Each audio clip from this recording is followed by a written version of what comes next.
حي على الفلاح. وقل رب زدني علما.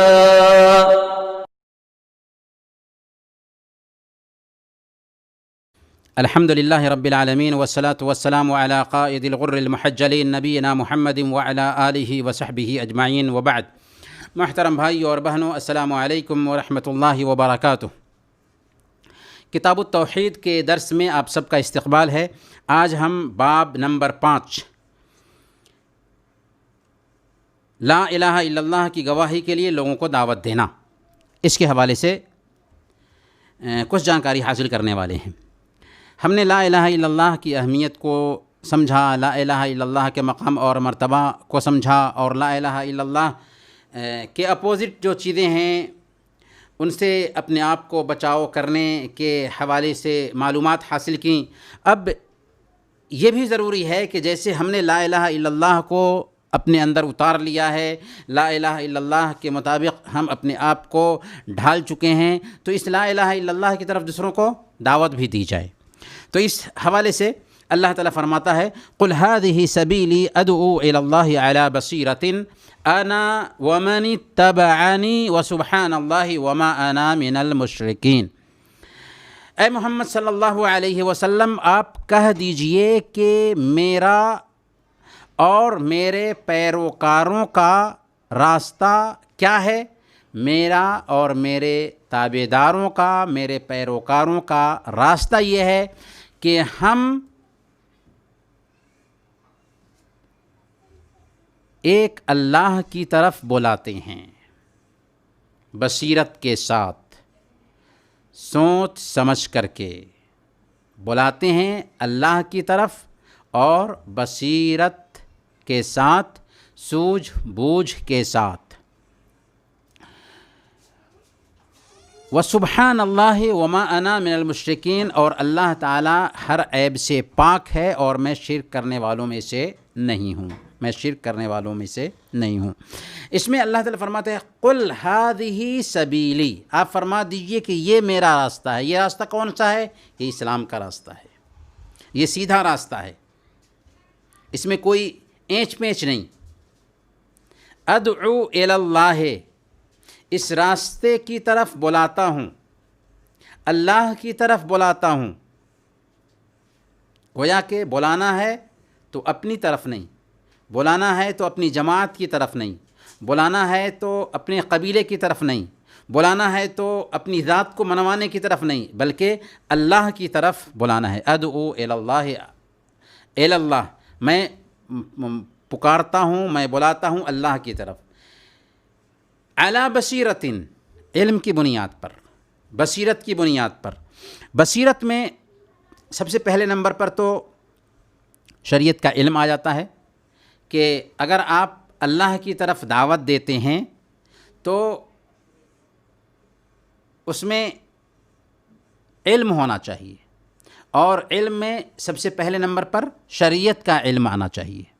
کہ ہمارے پاس شریعت کا علم ہو، ہمارے پاس فقہی بصیرت ہو،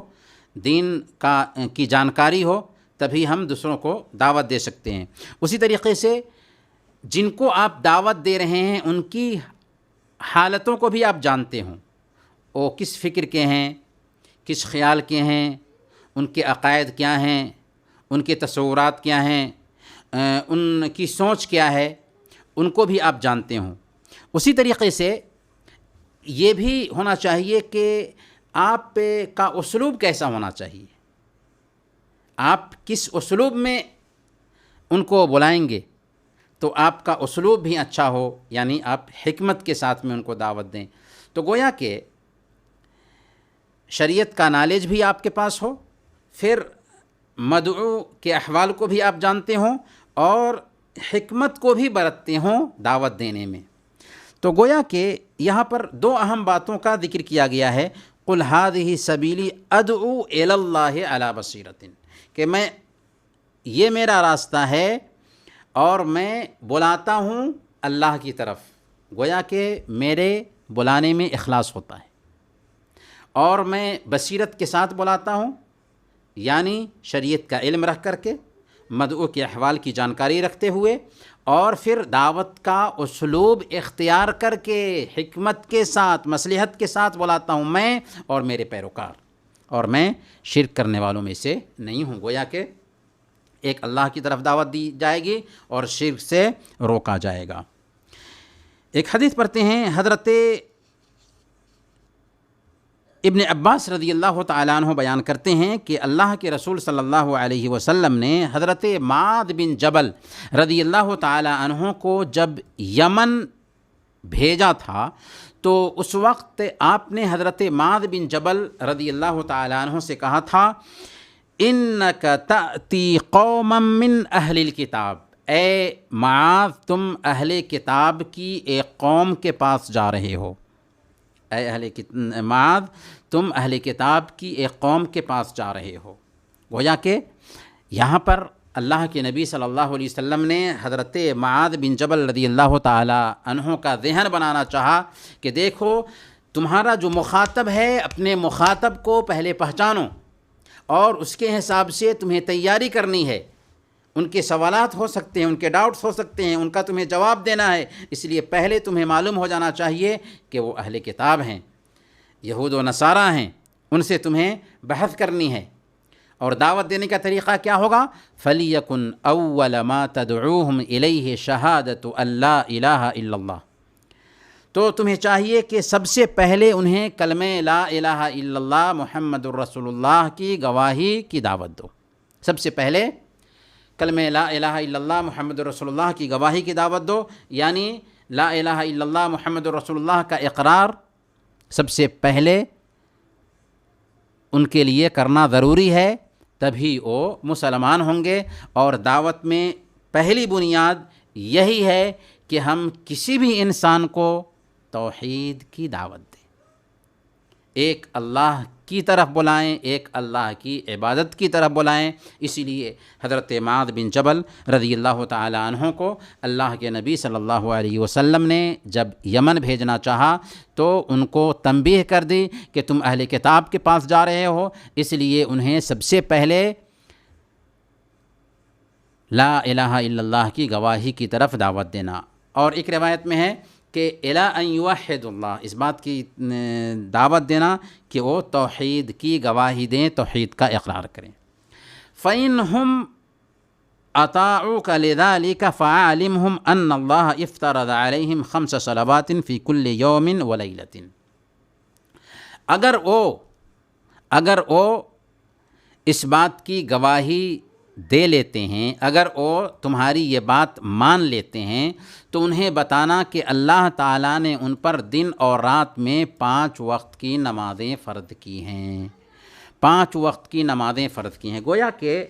سب سے پہلے ایک انسان کو توحید کی دعوت دی جائے گی، توحید کا اقرار کر لیتا ہے تو اس کے بعد شریعت کے دوسرے احکام بتائے جائیں گے۔ لیکن یہاں پر ایک مسئلہ اور سمجھنے کا ہے،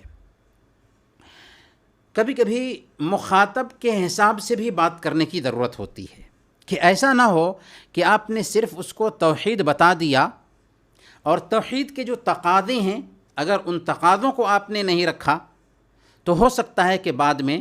اسلام تو قبول کر لے لیکن اسلام کے مطابق عمل نہ کرے۔ تو اسی لیے توحید کی جو مانگ ہے اس مانگ کو بھی مخاطب کے سامنے میں رکھنا چاہیے، جیسے اسلام کی بیوٹیز ہیں، اسلام کے ارکان ہیں، ایمان کے ارکان ہیں، ان چیزوں کو تعارف کے طور پر، انٹروڈکشن کے طور پر ان کے سامنے میں رکھنا چاہیے تاکہ وہ پورے طور پر اسلام کو سمجھ لیں اور پوری قناعت کے ساتھ، اطمینان کے ساتھ، یقین کے ساتھ وہ اسلام کو اپنائیں۔ یہاں پر اللہ کے نبی صلی اللہ علیہ وسلم نے اصل میں ترتیب بتانا چاہا تھا حضرت معاذ بن جبل رضی اللہ تعالی عنہ کو، اس لیے آپ نے کہا کہ بنیادی جو سوال ہوتا ہے دعوت کا وہ یہ ہے کہ توحید کی طرف تم ان کو دعوت دو۔ اگر توحید کو اپنا لیتے ہیں تب ان کو اس بات کا حکم دو کہ اللہ تعالیٰ نے دن اور رات میں ان کے اوپر 5 وقت کی نمازیں فرض کی ہیں۔ فَإِنْهُمْ أَطَاعُوكَ لِذَلِكَ فَعَلِمْهُمْ أَنَّ اللَّهَ افْتَرَضَ عَلَيْهِمْ صَدَقَةً تُؤْخَذُ مِنْ أَغْنِيَائِهِمْ فَتُرَدُّ عَلَى فُقَرَائِهِمْ، اگر وہ تمہاری یہ بات بھی مان لے جائیں، یعنی اس بات کا اقرار کر لیں کہ ہم 5 وقت کی نمازیں پڑھیں گے اور وہ پڑھنے لگ جائیں، تو ان کو یہ بھی بتانا کہ اللہ تعالیٰ نے ان پر زکوٰۃ فرض کی ہے جو ان کے مالداروں سے لی جائے گی اور غریبوں میں تقسیم کر دی جائے گی۔ یہاں پر ایک اہم نقطہ اللہ کے نبی صلی اللہ علیہ وسلم نے سمجھا دیا کہ شاگرد کے سامنے میں پوری وضاحت کر دینی چاہیے، کسی طرح کا ڈاؤٹ اس کے سامنے میں نہیں رہنا چاہیے کہ مثال کے طور پر زکوٰۃ فرض ہے، تو زکوٰۃ کس کے لیے فرض ہے؟ اس کو واضح کر دیا اللہ کے نبی صلی اللہ علیہ وسلم نے کہ زکوٰۃ یہ فرض ہے مالداروں پر، انہی کے غریبوں اور مسکینوں کے لیے، انہی کے غریبوں اور مسکینوں کے لیے۔ تو ان کو بتانا کہ اللہ تعالیٰ نے تمہارے مالداروں پر، تمہارے مال میں زکوٰۃ فرض کی ہے کہ یہ زکوٰۃ نکالی جائے گی اور تمہارے ہی سماج کے غریبوں اور مسکینوں میں تقسیم کر دی جائے گی، تاکہ غریب بھی شریفانہ زندگی گزار سکیں۔ فَإِنْهُمْ أَطَاعُوكَ لِذَلِكَ فَإِيَّاكَ وَكَرَائِمَ أَمْوَالِهِمْ، اگر وہ اس کی تابعداری کر لیں، اگر تمہاری یہ بات مان لیں، تو ان کے بہتر اور قیمتی مال لینے سے بچنا۔ یعنی ایسا نہیں کہ زکوٰۃ کے لیے جا رہے ہو تو اچھا مال چوائس کر کے لے لو اور خراب مال کو چھانٹ دو، نہیں، بلکہ سنتولن کے ساتھ، اعتدال کے ساتھ اس میں سے ہمیں زکوٰۃ کے طور پر لینا ہے۔ اچھے مال لے لیں اور خراب مال کو چھانٹ دیں، ایسا نہیں کرنا ہے۔ تو اس بات کی بھی وضاحت کی حضرت معاذ بن جبل رضی اللہ تعالی عنہ کے سامنے۔ پھر فرمایا کہ وَاتَّقِ دَعْوَةَ الْمَظْلُومِ فَإِنَّهُ لَيْسَ بَيْنَهَا وَبَيْنَ اللَّهِ حِجَابٌ، کہ مظلوم کی بد دعا سے بچنا، کیونکہ مظلوم کی بد دعا اور اللہ کے بیچ میں کوئی پردہ حائل نہیں ہے۔ تو اللہ کے نبی صلی اللہ علیہ وسلم نے حضرت معاذ بن جبل رضی اللہ تعالی عنہ کو جب اہل کتاب یہود و نصارہ کے پاس بھیجا، یمن بھیجا، تو بہت اہم باتیں بتائیں۔ ان باتوں میں سے سب سے پہلے کیا تھا کہ تم توحید کی دعوت دینا، اگر وہ توحید کو مان لیں تو نماز کا حکم دینا، اگر وہ نماز کا اقرار کر لیتے ہیں تو زکوٰۃ کا حکم دینا، اور یہ بتانا کہ یہ زکوٰۃ تمہارے ہی مالداروں سے لی جائے گی اور تمہارے ہی غریبوں میں تقسیم کی جائے گی۔ اگر اس کو بھی مان لیتے ہیں تو ان کے بہتر مال کو لینے سے بچنا اور مظلوم کی بد دعا سے بھی بچنا۔ اگر آپ کو پاور حاصل ہے، آپ کو عہدہ حاصل ہے، آپ کو منصب حاصل ہے، تو ایسا نہیں کہ آپ اپنے عہدے کا غلط استعمال کر کے لوگوں پر ظلم کرنا شروع کر دیں، نہیں، بلکہ مظلوم کی بد دعا سے بچنا، کیونکہ مظلوم کی بد دعا اور اللہ کے بیچ میں کوئی پردہ حائل نہیں ہوتا۔ آگے کی حدیث پڑھتے ہیں، یہ صحیح بخاری اور مسلم ہی کی حدیث ہے۔ حضرت سہل بن سعد رضی اللہ تعالی عنہ سے روایت ہے، خیبر کے دن اللہ کے نبی صلی اللہ علیہ وسلم نے فرمایا تھا، لَأُعْطِيَنَّ الرَّأْيَةَ غَدًا رَجُلًا يُحِبُّ اللَّهَ وَرَسُولَهُ وَيُحِبُّهُ اللَّهُ وَرَسُولُهُ يَفْتَحُ اللَّهُ عَلَى يَدَيْهِ، کہ کل میں ایک ایسے آدمی کو جھنڈا دوں گا جو اللہ اور اس کے رسول سے محبت کرتا ہے اور اللہ اور اس کے رسول اس سے محبت رکھتے ہیں، اس کے ہاتھ پر اللہ تعالی فتح عطا فرمائے گا۔ اللہ کے نبی صلی اللہ علیہ وسلم یہ بات جب صحابہ کرام کے سامنے میں کرتے ہیں تو ظاہر سی بات ہے کہ یہ ایک طرح کی بشارت تھی کہ کل میں ایک ایسے آدمی کو پرچم دینے والا ہوں جو اللہ اور اس کے رسول سے محبت کرتا ہے اور اللہ اور اس کے رسول اس سے محبت کرتے ہیں، اور اسی کے ہاتھ پر خیبر فتح بھی ہونے والا ہے۔ فبات الناس یدوقون لیلتہم ایہم یعطاہا، تو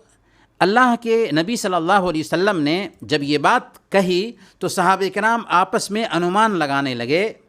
کہ کل جھنڈا کس کو دیا جا سکتا ہے، کس کو دیا جا سکتا ہے، کون اس کا حقدار بن سکتا ہے۔ فلما اصبحوا غدوا علی رسول اللہ صلی اللہ علیہ وسلم، صبح ہوئی تو سارے صحابہ کرام اللہ کے نبی صلی اللہ علیہ وسلم کی سیوا میں اپستھت ہوئے، سارے صحابہ کرام اللہ کے نبی صلی اللہ علیہ وسلم کے پاس حاضر ہوئے۔ کلہم یرجو ان یعطاہا، ان میں سے ہر ایک کی یہی خواہش تھی، یہی امید تھی کہ یہ جھنڈا ان کو ہی ملے گا۔ کیوں؟ اس لیے کہ صحابہ کرام میں سے ہر آدمی یہی سوچتا تھا کہ اللہ کے نبی صلی اللہ علیہ وسلم سب سے زیادہ مجھ سے ہی محبت کرتے ہیں۔ اللہ کے نبی صلی اللہ علیہ وسلم کا وہ اخلاق تھا، وہ طریقہ تھا، لوگوں سے معاملہ کرنے کا وہ انداز تھا کہ ہر ایک صحابی کی یہی سوچ ہوتی تھی کہ سب سے زیادہ اللہ کے نبی صلی اللہ علیہ وسلم مجھے ہی چاہتے ہیں۔ چنانچہ یہاں پر بھی سارے صحابہ کی یہی خواہش تھی کہ شاید وہ جھنڈا مجھے دیا جائے گا۔ تب آپ نے فرمایا، فقال این علی بن ابی طالب، آپ نے فرمایا کہ علی بن ابی طالب کہاں ہیں؟ فقیل هو یشتکی عینیہ، آپ سے بتایا گیا کہ ان کی آنکھیں دکھ رہی ہیں، یعنی ان کو آنکھ آئی ہوئی ہے، ان کی آنکھیں دکھ رہی ہیں، اس لیے وہ نہیں آئے ہیں۔ فارسلوا الیہ فاتی بہ، چنانچہ صحابہ کرام نے ایک آدمی کو ان کے پاس بلانے کے لیے بھیجا اور اللہ کے نبی صلی اللہ علیہ وسلم کے پاس ان کو لایا گیا۔ فبصق فی عینیہ ودعا لہ، اللہ کے نبی صلی اللہ علیہ وسلم نے ان کی آنکھوں میں اپنے منہ کا لعاب، اپنے مبارک منہ کا لعاب نکالا اور ان کی آنکھوں میں ڈال دیا اور ان کے لیے دعا بھی فرمائی۔ فبرأ کأن لم یکن بہ وجع، جب آپ نے ایسا کیا تو آپ کی کیفیت کیا ہوئی؟ آپ بالکل ٹھیک ہو گئے، مکمل طور پر تندرست ہو گئے، گویا کہ کوئی پریشانی تھی ہی نہیں، کوئی تکلیف تھی ہی نہیں۔ اس میں اللہ کے نبی صلی اللہ علیہ وسلم کا ایک معجزہ بھی ظاہر ہوتا ہے کہ اللہ کے نبی صلی اللہ علیہ وسلم کے لعاب مبارک میں برکت تھی، اور اللہ کے نبی صلی اللہ علیہ وسلم حضرت علی رضی اللہ تعالی عنہ کی آنکھ میں جب کہ وہ دکھ رہی تھی، آنکھ آئی ہوئی تھی، جب اپنے لعاب مبارک کو لگا دیتے ہیں تو ان کو پورے طور پر شفا مل جاتی ہے، گویا کہ بالکل پہلے کے جیسے تندرست ہو گئے اور کوئی تکلیف ہی نہیں تھی۔ پھر آپ نے کیا کیا؟ فَأَعْطَاهُ الرَّأْيَ، اللہ کے نبی صلی اللہ علیہ وسلم نے حضرت علی رضی اللہ تعالی عنہ کو جھنڈا تھما دیا اور فرمایا، انفض علی رسلک حتی تنزل بساحتہم، آپ نے جھنڈا دیتے ہوئے حضرت علی رضی اللہ تعالی عنہ سے کہا کہ اطمینان سے تم روانہ ہو جاؤ، نکل جاؤ، ابھی چلے جاؤ، حتی تنزل بساحتہم، یہاں تک کہ خیبر کے میدان میں پہنچ جاؤ۔ ثم ادعوہم الی الاسلام، پھر سب سے پہلا کام تمہارا کیا ہونا چاہیے؟ جنگ نہیں،